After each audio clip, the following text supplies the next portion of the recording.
Les chefs d'État et de gouvernement présents au sommet des 3 bassins, des écosystèmes de biodiversité et de forêts tropicales se sont engagés sur 7 points, parmi lesquels la reconnaissance de l'utilité d'une coopération renforcée entre les 3 bassins, l'instauration d'un système de rémunération pérenne des services écosystémiques rendus par les 3 bassins. 3 objectifs sont les miens, que je partage donc avec vous.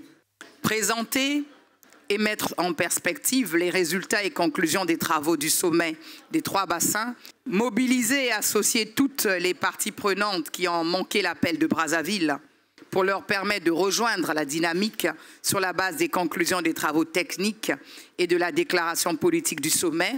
Enfin, ébaucher le cadre d'opérationnalisation, de planification, de coordination et d'évaluation de la coopération entre les 3 bassins. Plusieurs experts ayant participé au sommet de Brazzaville se sont succédés pour expliquer les thématiques développées à Brazzaville.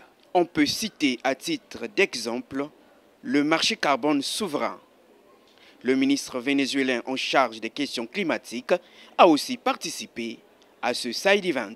Nosotros es muy importante saludar a la hermana República del Congo, a su presidente y a todo su cuerpo de ministres. Ça a été une opportunité. Nous avons été très contents pour mon pays de participer à cette conférence de Brazzaville et qu'aujourd'hui, ici, en marge de la COP 28, nous avons eu la possibilité de travailler avec les pays du Congo pour voir les conclusions et aussi mettre en œuvre la feuille de route qui a été arrêtée à Brazzaville pour pouvoir ensemble travailler pour la mobilisation des ressources pour le bien de nos écosystèmes forestiers qui hébergent 80% de la biodiversité mondiale.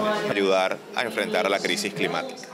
Le clou de cet événement a été le mot de fin de la patronne du climat et de la biodiversité du Congo.